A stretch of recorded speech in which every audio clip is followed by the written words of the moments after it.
இடம்பொருள் நேயர்களுக்கு வணக்கம். ஆதி குணசேகரன் அப்படின்னாலே எல்லாத்துக்கும் தமிழ்நாட்டில் தெரியுங்கிற அளவுக்கு ஒரு கதாபாத்திரத்தை மாரிமுத்து அவர்கள் புகழ் பெற வச்சாரு. அதுலேயும் பார்த்தீங்க அப்படின்னா எதிர்நீச்சல் சீரியலுடைய ஃபேன்ஸ் எல்லாம் முக்கால்வாசி ஃபேன்ஸ் ஆனதுக்கான காரணமே மாரிமுத்து அவர்களுடைய நடிப்பும் அவருடைய குரல் வளமும் தான். ஆனால் அவருடைய மறைவுக்கு பிறகு இந்த சீரியல் முன்னளவுக்கு போகலை அப்படின்னு சொல்லிட்டு நிறைய ஒரு கமெண்ட்ஸ் அண்ட் கிரிட்டிசிசம் விமர்சனங்கள்லாம் வந்துகிட்டே இருந்துச்சு.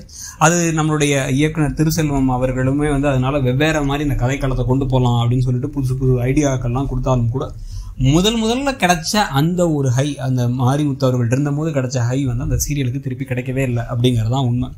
ஒரு ஆணாதிக்க மனப்பான்மை பிடிச்ச ஒரு ஆள், அவர்கிட்ட சிக்கியிருக்க குடும்ப பெண்கள், அந்த பெண்கள்லாம் அந்த எதிர்நீச்சல் அடித்து எப்படி வாழ்க்கையில் முன்னேற போகிறாங்க அப்படிங்கிறது அந்த கதையுடைய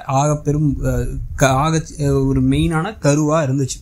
ஸோ ஆனால் அதில் பார்த்தீங்க அப்படின்னா நிறைய ஒரு இதெல்லாம் டைவர்ஷன் சொல்லுவாங்கல்ல, அந்த மாதிரி கதை அந்த இடத்துல இருந்து தள்ளி போய் நிறைய கல்யாண ட்ராக்கு, கடத்தல் ட்ராக்கு, அந்த ட்ராக் இந்த ட்ராக்குன்னு சொல்லிட்டு புது புது விஷயங்கள்லாம் நிறைய வந்துச்சே தவிர மெயினான இந்த பெண்கள் அப்படியே எதிராக நின்று அவங்க மீண்டு பெருசாக வர்றது அப்படிங்கிற ட்ராக்கை கொண்டு வரலங்கிறதே நிறைய பேருடைய குறையாக சொல்லிட்டு இருந்தாங்க.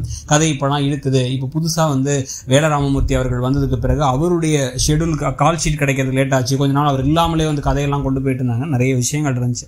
இந்த குளறுபடிகளுக்கு நடுவில் இப்போ இந்த சீரியல் முடிய போகுது. ஜூன் 8ஆம் தேதி கிளைமேக்ஸ் காட்சி ஒளிபரப்பாகும் அப்படிங்கிற தகவல் வந்தது. உண்மையிலே சன் டிவி சீரியல் ரசிகர்களை, முக்கியமாக எதிர்நீச்சல் ரசிகர்களை ஒரு அதிர்ச்சி அடைய வச்சிருக்கு. இதில் இது உண்மையா இல்லையா? கண்டிப்பாக ரூமராக தான் இருக்கும். ஓரளவுக்கு நல்ல டிஆர்பியில் தான் இருக்குது. எதுக்காக அந்த சீரியலை திடீர்னு முடிக்க போகிறாங்க அப்படின்னு பேசிகிட்டு இருக்கிற சமயத்தில் இந்த சீரியலில் பால்டி கேரக்டரில் அந்த 3 மகன்களுடைய அம்மாவாக நடிக்கிற சத்யபிரியா அவர்கள் இது முடிய போகுதா சீரியல்னு கேட்டவங்க எல்லாத்துக்குமே ஒரு சேட் ஸ்மைலி கமெண்ட் பண்ணியிருந்தாங்க. அதுவே ஐயோ அப்படின்னு சொல்லிட்டு ஒரு மாதிரி ஷாக் ஆனாங்க. இப்போ இன்னொரு பக்கம் பார்த்தீங்க அப்படின்னா சத்யா தேவராஜன் அவங்க தான் இந்த கதையில் ஆதிரை அப்படிங்கிற ரோலில் நடிப்பாங்க.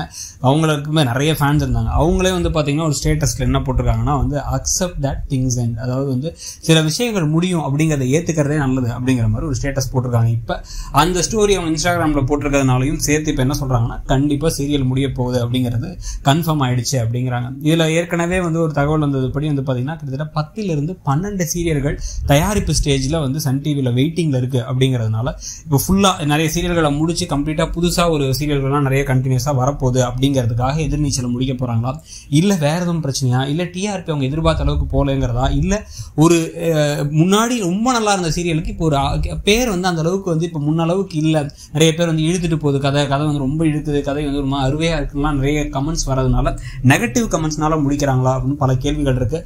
நீங்கள் என்ன நினைக்கிறீங்க? எதிர்நீச்சல் சீரியல் முடியணும்னு நினைக்கிறீங்களா, இல்லைங்க நல்லா தான் இருக்குது, அதை கண்டினியூஸாக போடுங்க அப்படின்னு நினைக்கிறீங்களாங்கிறத சொல்லுங்கள். தேங்க்ஸ்.